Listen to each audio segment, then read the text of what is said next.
Hello, health seekers. Welcome to another episode of the Keto Pro podcast with myself, Richard Smith. Today, I am joined with Ryan Douglas.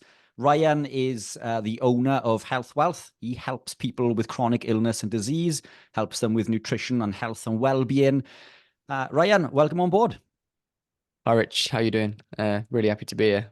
Fantastic. Excited. This has been booked in for quite some time, and I think today we're going to be discussing some blue zones.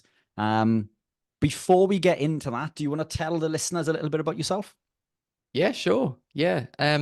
Yes. I mean, Health Wealth that's the coaching business and the podcast that I have.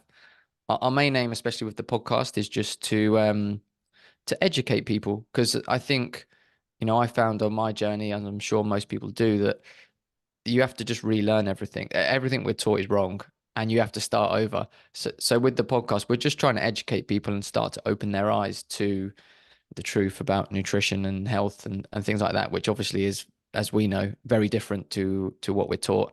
And then with the coaching, then I started alongside it as well, which is just working one-to-one with people, people who are like seriously ill, have serious chronic conditions and really need that help. For people who are in reasonable health, they can probably pick up bits here and there and do it themselves, but looking to really help people where they have no hope. There's people where they're just told by the doctors, this is you for the rest of your life. This is you. Take your medication. It's probably going to get gradually worse, and they've got no hope. That's the kind of people that looking to help to do that. And that's pretty much what we do. People like me then. That was me before I started my journey. I was clinically obese, type 2 diabetic, and I was told that it was a fact of life. Yeah. I was going to be on meds for the rest of my days, and just to put up with it. I'm completely med-free. So I'm 40. This was in my mid to late 20s. So this is 11, 12 years ago. I'm half the size, quite literally, 107 pound down, reverse diabetes. I'm the fittest and healthiest that I've ever been. I went on to become British and European champion at a professional level in bodybuilding, and now I'm competing in running and cycling, or duathlon. I will be competing in triathlon soon, but I still can't swim. So I've still got that one to learn. But until the beginning of last year, I couldn't run or ride a bike. So, we're not doing too bad. No, making progress. Making progress. Awesome stuff. Let's get into this. The blue zones. This is the bane of my life lately. There's a channel that you may all be familiar with, a very popular channel, which many may not be familiar with this part, but is mostly owned by vegans, or they have big vegan ties. I don't know if you knew that as well, but yeah. So I think sometimes the information that these channels put out, we need to take with a pinch of salt. But when I first heard about the blue zones, the information is quite striking. And you and I, Ryan, we don't just have an agenda that we stick to. I think you were probably the same as me in regards to, I'm in pursuit of optimal health and well-being. And I live a ketogenic or carnivore lifestyle. I'm relatively strict in regards to what most people would class as a diet. I don't find it restrictive. I love the food that I eat, but I've gravitated down that path through lots and lots of research. And I've experimented many times with fruits and vegetables and different sources of carb, putting carb in at different times for many different reasons. Because I believe that they conferred a benefit. I truly believe that vegetables were incredibly nutrient dense and contained all of these magical compounds that we are led to believe that they contain. And when I began my journey, my ketogenic journey, I was predominantly vegetable based. So my diet was more vegetables than protein. The protein made up a very small portion of my plate.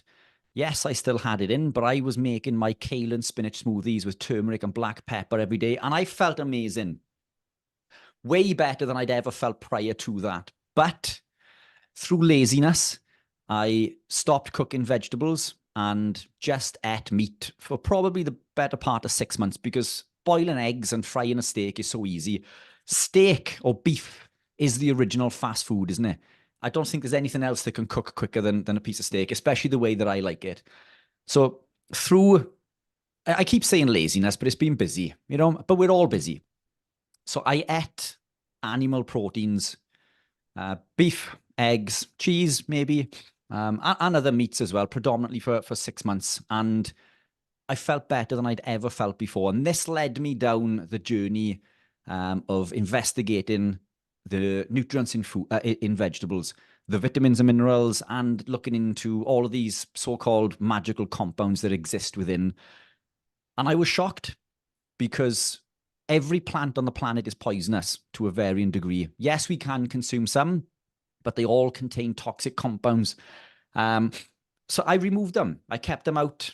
I experimented continuously, and I still experiment. So I still experiment with carbohydrate because for me, if I can improve my health and well-being, I said to a friend of mine recently, if there was a research paper that said spinning around on 1 foot 3 times and touching the ground before running a race is going to improve your athletic performance because of A, B, C, and D, and all of this was heavily documented, I would be doing that before every race. So I'm open to suggestion, and that's what I find the vegan community tend not to be. And this isn't a stab at the vegans or vegetarians by any means. I mean, as I say, I was predominantly vegetable based, but it's many people from that side of the argument, they won't take a step back and look at the bigger picture. They won't look at the evidence. Now, I've got a business, Keto Pro.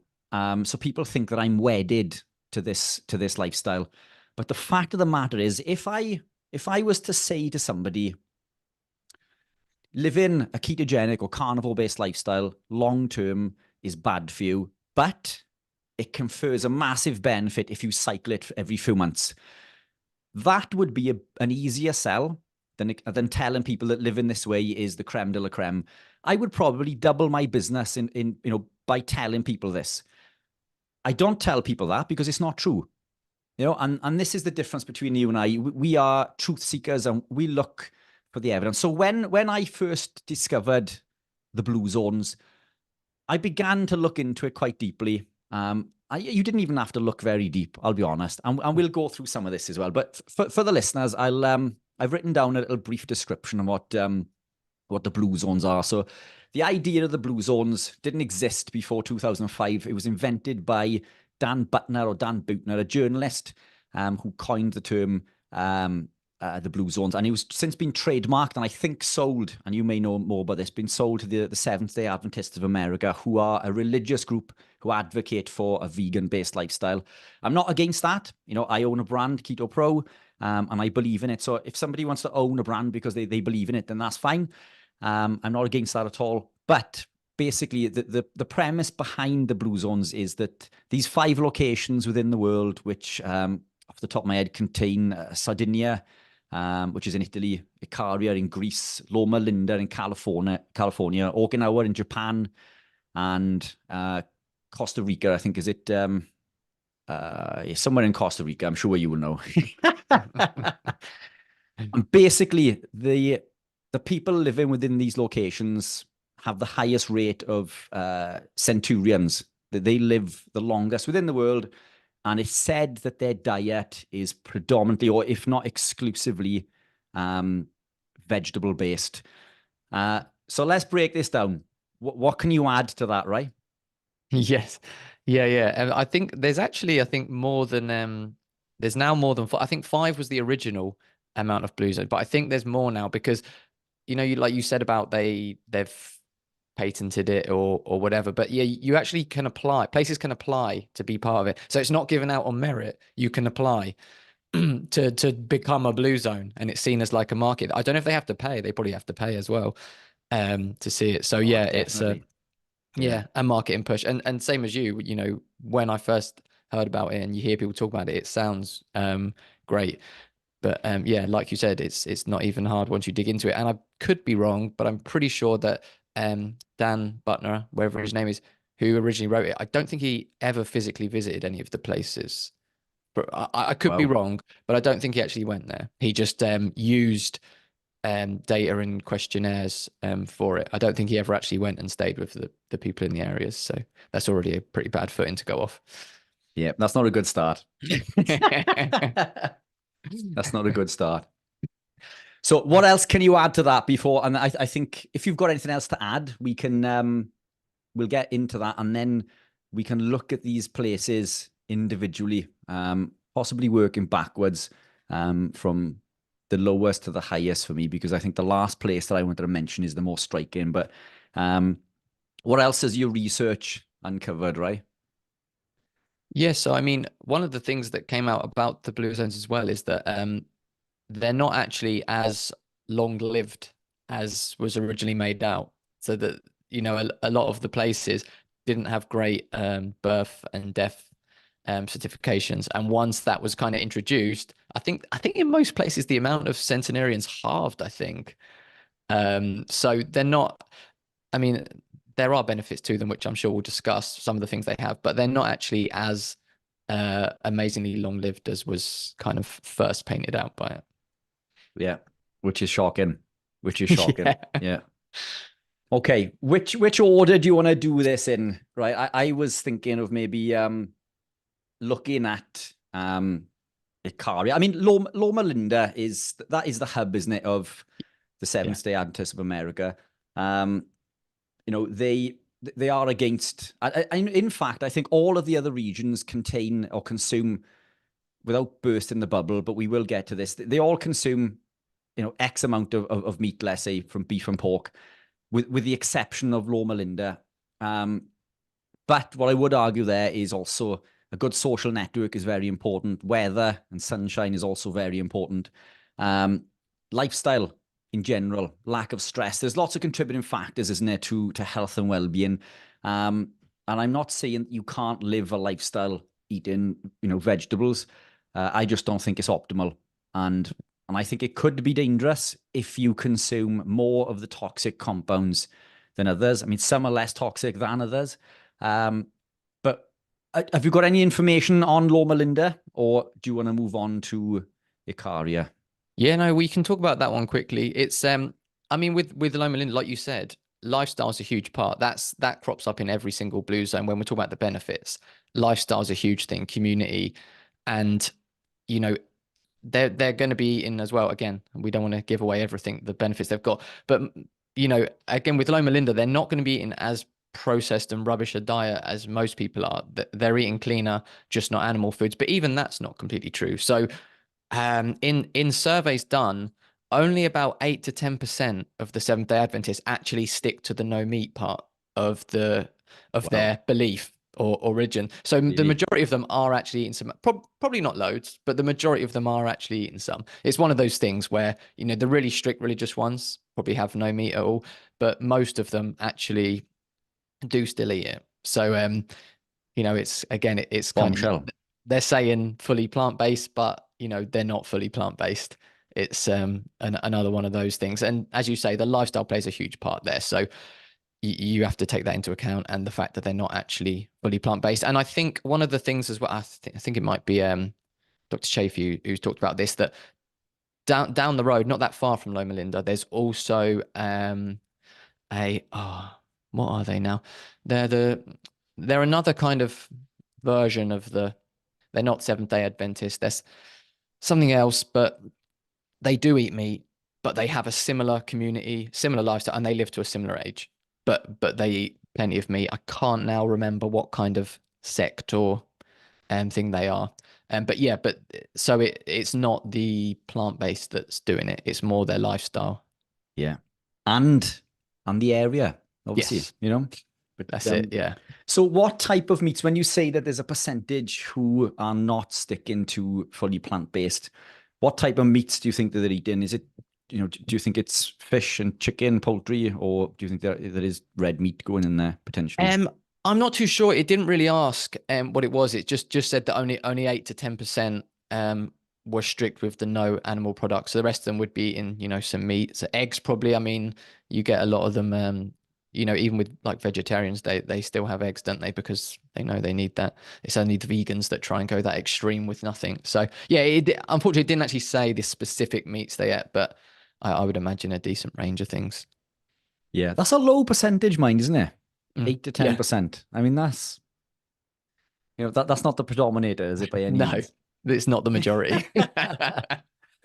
Shocking. Okay. let's move on to location number 2 then. So let's have a look at Ikaria.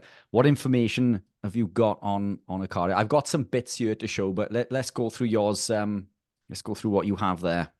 Yeah, so Ikaria is a good one. I've been watching some stuff on this one recently of people who actually go there. So one of the really interesting things with Ikaria is if you actually go back and you look at the questionnaires that were given to them, when what they based all this off. So it wasn't, they didn't ask them, oh, what do you eat in a day and fill it out. It was a questionnaire where it had options. You know, you can select, do you eat this or do you not eat this? Really? And it had no mention of dairy and no mention of goat, pork, chicken, things that actually, the only meat it mentioned was beef, which they don't eat there because they don't have beef there. So they obviously put no for that. But they eat loads of dairy, loads of other meats which weren't on the questionnaire. So on the questionnaire, they appeared quite plant-based, but in actual real life, they're not. Yeah, interesting you should say that. I'm going to share my screen. Yeah, so you can see the goats. Yeah. No beef, but there's goats there. So what it does say on this is there was some seafood, but we were told by the Ikarian family that it was dangerous and difficult to fish. So, okay, not eating an awful lot of fish until recently, but it goes on to say, so the seafood is a more recent option. However, meat was always eaten. Meat was always eaten in black and white. We were told in the past meat may not have been eaten every day, but it was still consumed often and in big portions. And then if we scroll down, so this is a traditional dish, the meats and things that they're eating there, and then the dairy. So this is a product available, which is cheese, and then we've got butter. So there's 2 animal-based products there, plus local families admitting that they are in fact eating big portions of meat. So, I mean, that's zone number 2, pretty easily taken out and debunked.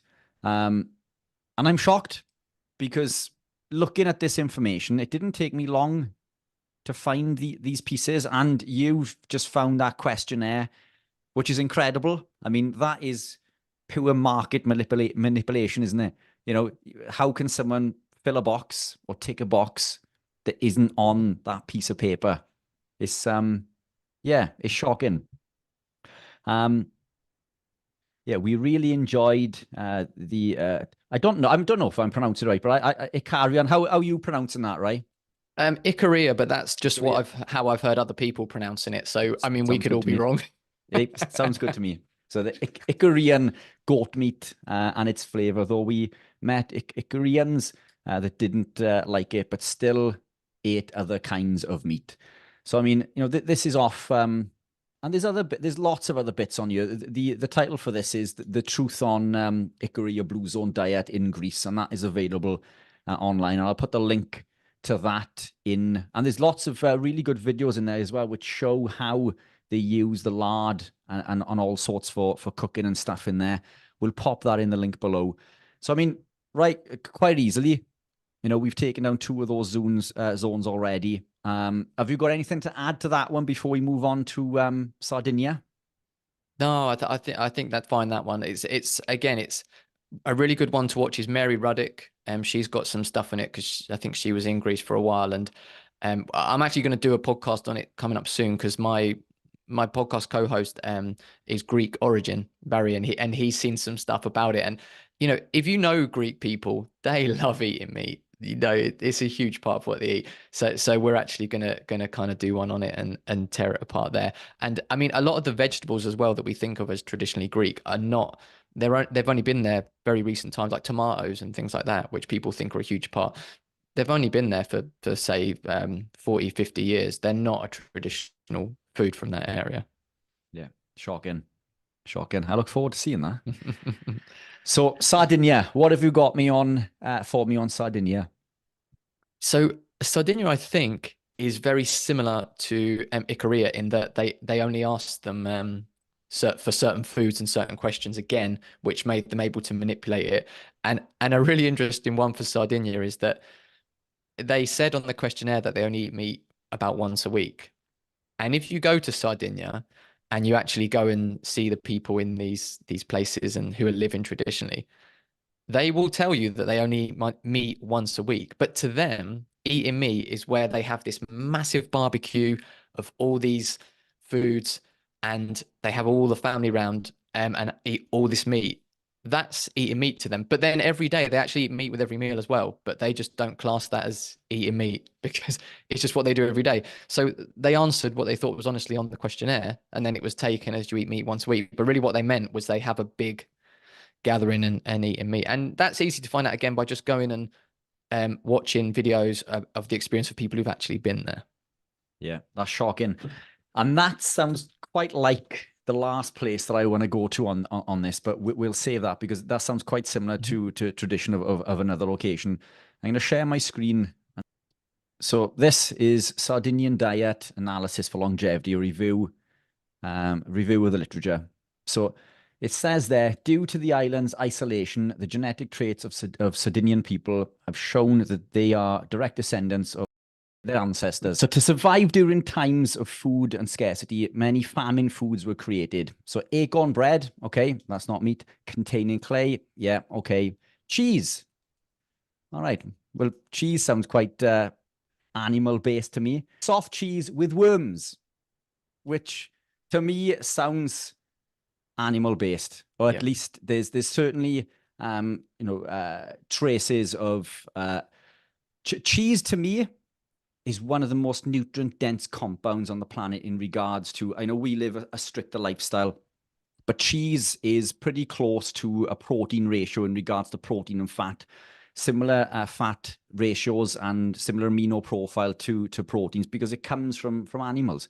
The only downside to things like cheese potentially is maybe the casein and the lactose, so on and so forth. But I still use cheese in my diet because I find it works incredibly well for me. Once your gut is healed, we can deal with this intestinal permeability potentially caused by casein because the gut no longer suffers with that permeability. But cheese to me is an animal food. I know some people would class it as dairy, but milk and cheese to me are animal-based compounds. So I mean, there it is in black and white. They do consume, and in fact, there's not within that list. I mean, what's there? We've got bread, acorn bread. I mean, that's not even a vegetable. So I mean, there's probably more animal compounds within that list there than there is anything else.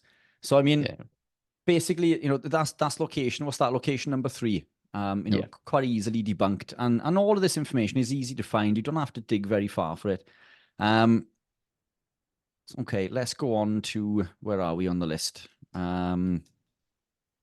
Costa Rica. So what have you got for us on Costa Rica or Nicoya?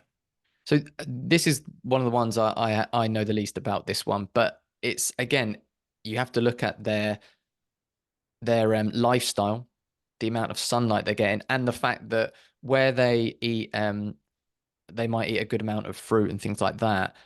They eat it seasonal for them, which is all year round and very local, and they do consume animal foods as well. I believe their fish is a good part of that as well. But this is the one I have the least knowledge on. So you might be better to give more info on this one. So I've got a few bits on this actually. So this is quite interesting.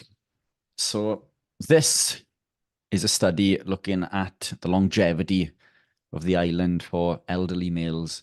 Now there's a few things with this. So if we read that abstract, it goes on to say for a 60-year-old Nicoyan male, the probability of becoming centenarian is 7 times that of the Japanese male. And in fact, the longevity of their population is predominantly male-driven. So the females do not benefit from this. And when you look into the male diet, they do eat lots of meat cooked in animal fats. And in fact, it even says this a bit further down the line. So it goes on to say that 2 markers of aging and stress telomere length and DHEAS are more favorable in the Nicoyan diet and are abundant in traditional foods like rice, okay, so they're eating rice, beans, and animal protein. and it's there in black and white. And the interesting thing with this, so I mean, you've got two aging markers with this. We've got the telomere length and DHEAS. DHEA and DHEAS. This paper argues that increase in protein in the diet over the course of human evolution not only increased levels of DHEAS, but linked meat consumption with brain development. It goes on to say that DHEA and DHEAS are directly linked with consuming animal proteins, which is exactly what this paper is saying as far as the DHEAS goes. So the two markers of aging. And the other is telomere length, unexpected effect of red meat. Not for us. Yeah, I was gonna say.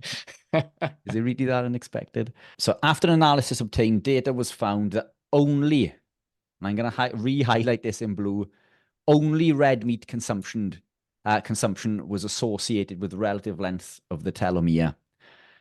That's one paper. In fact, there's only one compound on the planet which has ever been shown to increase the telomere length. So for those listening and watching who don't know what the telomeres are like caps on the end of the chromosomes on the DNA. And every time the cell replicates, the telomere is shortened.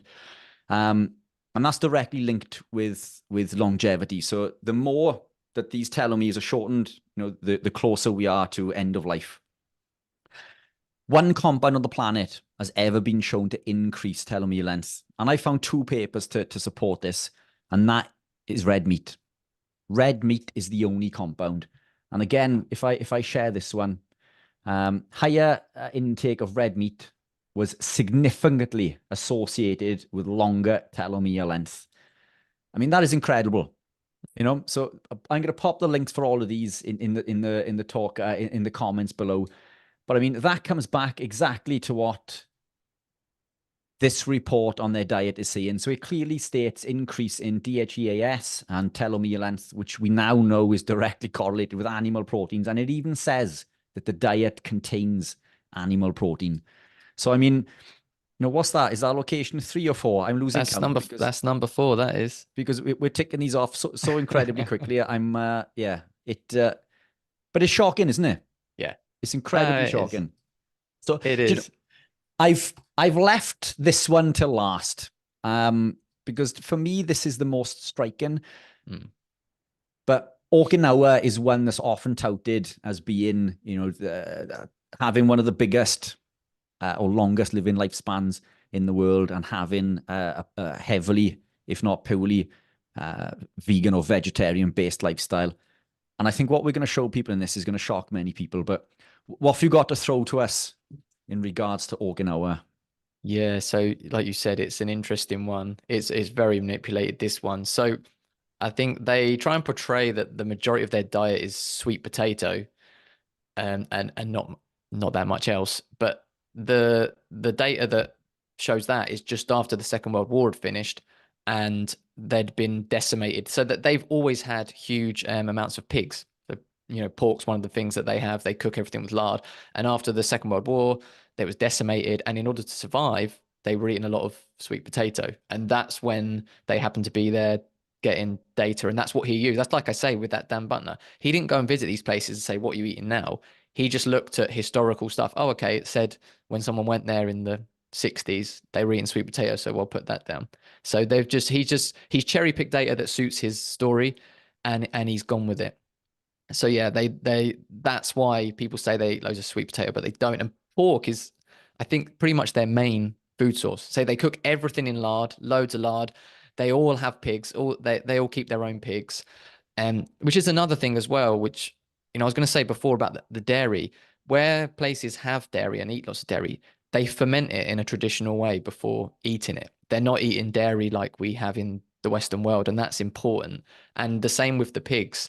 In Sardinia as well, they all have pigs, but they're eating their natural diet and they're in the natural environments. They're a lot healthier than the factory farmed processed ones that we're getting in certain places. So people have to bear that in mind when they're thinking about it. They might think, oh, pork's unhealthy, but no, it's not. Pork's amazingly healthy, and especially if it's raised in its natural environment with a natural diet.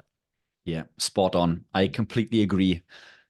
I don't buy. I have occasionally, but I mean, I I buy most of my meat now, if not now all of it. I mean, I have shop bought meat. But again, as you learn more on this lifestyle, you understand the environmental impacts and the health impacts.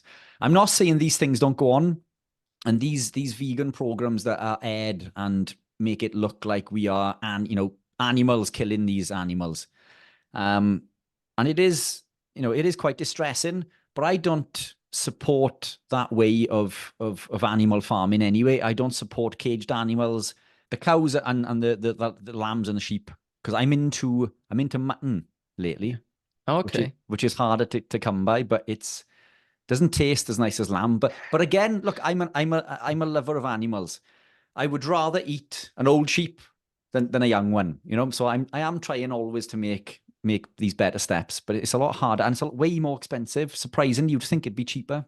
Yeah. But the pigs on the farm, they're fed all the scraps of all the veg and things, so they're not grain fed, and they're incredibly well looked after. They're not injected with nasty antibiotics, and they're treated incredibly well. I've been to these farms, and anybody who is serious about animal welfare, all you need to do is go to a local English or Welsh farm, and you will see, how well these animals are cared for.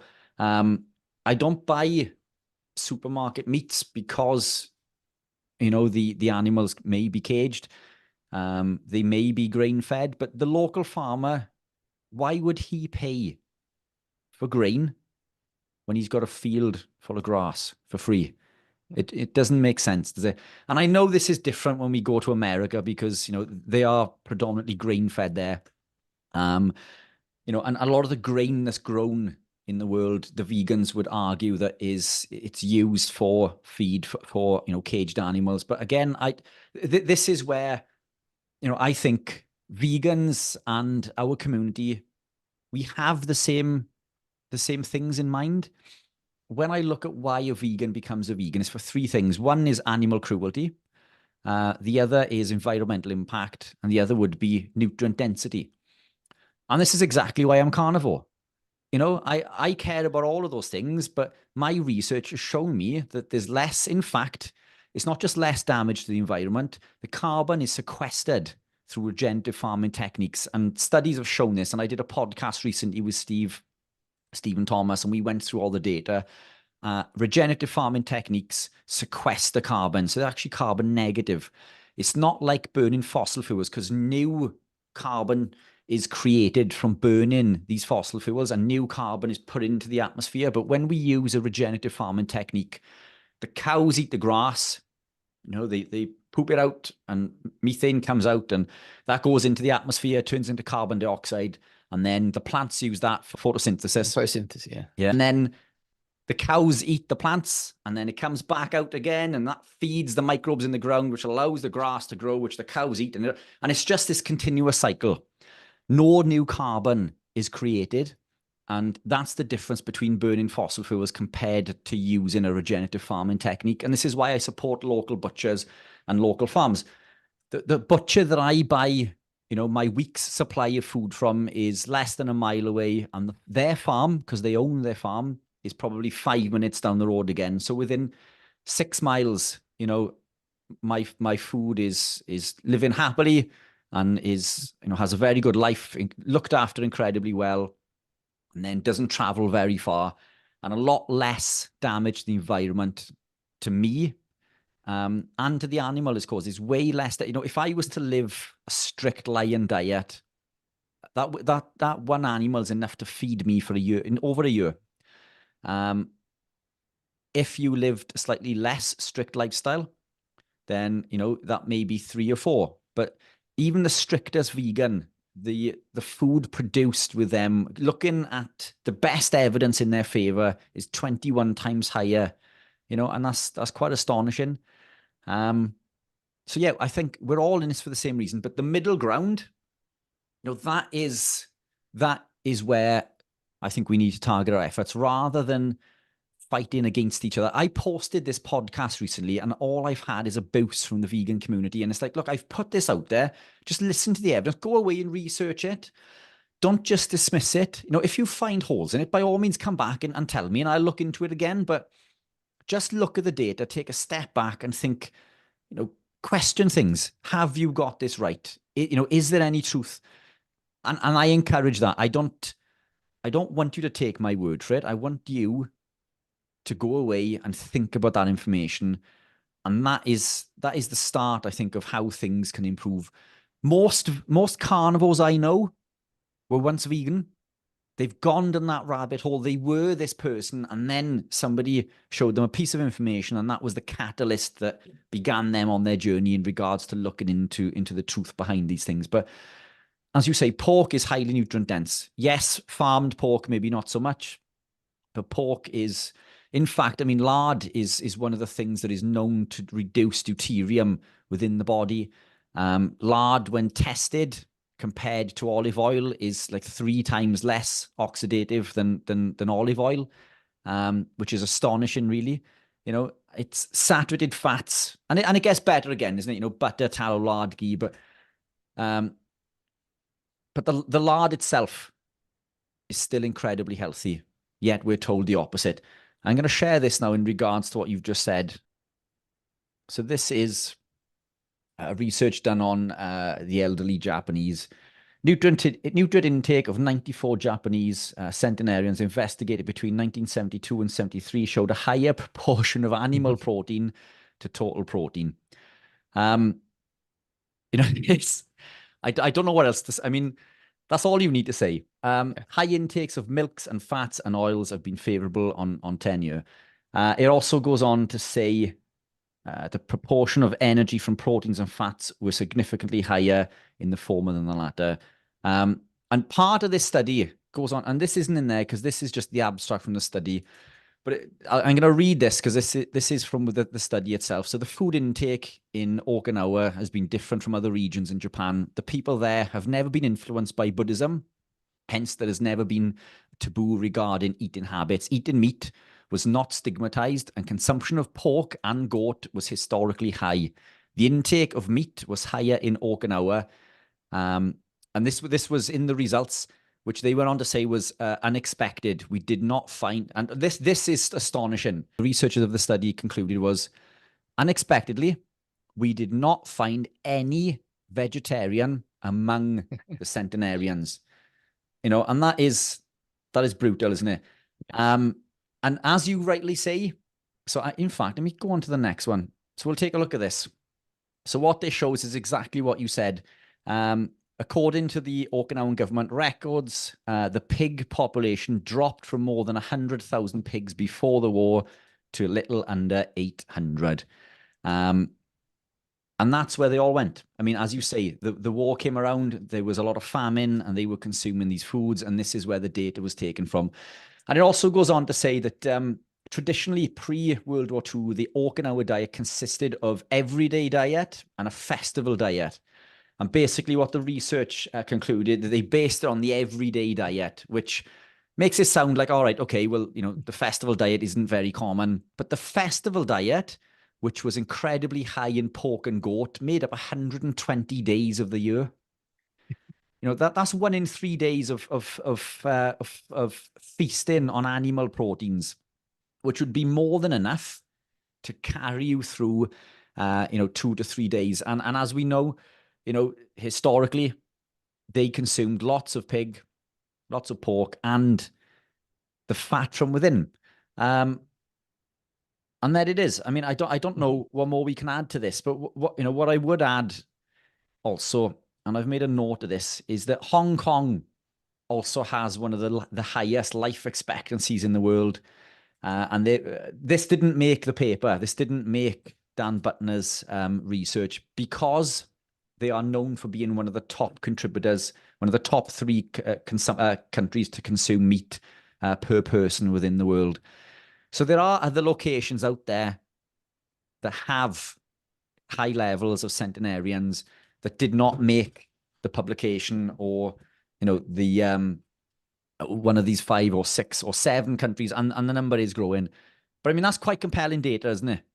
You know, It's there in black and white, study after study. I don't know what we can add to that, but I mean, that's pretty strong stuff. Yeah, exactly. And it's just for people who want to look more into it, go and listen to or read or watch people who actually go there, because all of this stuff, or the whole Blue Zones diet and the Blue Zones paper, it's all just based on data and questionnaires. It's not, they've not been there, they've not lived with them, they've not seen what the traditional diet is, they've not talked to them about how is your country, or your people, how have you ate over the last 100 or so years, how did your grandparents eat? They don't ask them that. And as soon as anyone goes there, spends any amount of time with them, animal foods are everywhere. Yeah, they all eat some plants as well, but they prepare them in certain ways, like with the dairy as well. But they're all animal based, and then they have other things on top of it. It's the opposite of plant based. Yeah. And again, I know it comes back to what you alluded to earlier, isn't it? There's a lot of other contributing factors. There's less stress. There's a good community network. If I begin walking every day, then I'm more careful in regards to the food I eat. I stop eating processed foods. I stop drinking alcohol. I stop smoking. And then maybe I begin running. And then, yes, I may be eating more plants, but now I'm not eating the fast food and the chocolates and all of the those toxic compounds that are found in the supermarket in shiny packets, the seed oils. And if memory serves, aren't most of the locations, if not all of them, around the equator? Are they all in? Yeah, they've all got very favorable latitudes. Yeah. Which again is a big thing that plays into it. The amount of sunlight and you're getting, it's all part of it. Yeah. Definite. I mean, vitamin D gets all of the airtime. Vitamin D is important. It is important for producing testosterone. But when we look at the UVA rays, cholesterol creates vitamin D to act as a sunscreen to help protect us from the sun. But when the UVA touches the skin, it increases nitric oxide, which is a potent vasodilator, and that is directly linked to longevity. So when you have more access to UVA, which is typically early in the day or later in the evening when the sun is the lowest in the sky, that's been proven, beyond doubt, to increase longevity. There are other ways. Living a ketogenic carnivore lifestyle also increases nitric oxide. There's a shock. But when you have access to light like this, and the circadian rhythm is where it should be, and you're eating animal proteins, because animal proteins are a contributor to making vitamin D. You cannot make vitamin D from plants, but animal proteins contain vitamin D. So living along the equator with as you say, favorable light time is going to increase not only vitamin D, but nitric oxide, and the protein from within is also going to do so. Yeah, no, I think we covered it all. And there's another thing to take into account with the Blue Zones is they don't have radiation. They haven't got EMF radiation. That most of them haven't got mobile phones. They've not got all the medications that we have. They're not being applied with antibiotics and regular medications. They're not on pain medication every day. And all of these things count as well. They have that relaxed life. So yeah, I encourage people, like you said, to look into it and do your own research with it. Definitely. And I think as you say that, something else just came to mind, that generally I think most of these locations are away from, the big city life. Yeah. They're in locations that have much less stress in regards to work stresses and life stresses. And that is a massive contributing factor to longevity. This constant state of being stressed has been shown to be a big killer. So, if you want to be fit and healthy, move to one of these locations, but you will be eating animal proteins. Absolutely. Ryan, brilliant chatting, my man. Where can people find you? So the easiest place would be my website, which is healthwealthuk.com. I'm also on all social medias as Ryan Health Wealth, and the podcast is HW Pod UK. That'd be the easiest.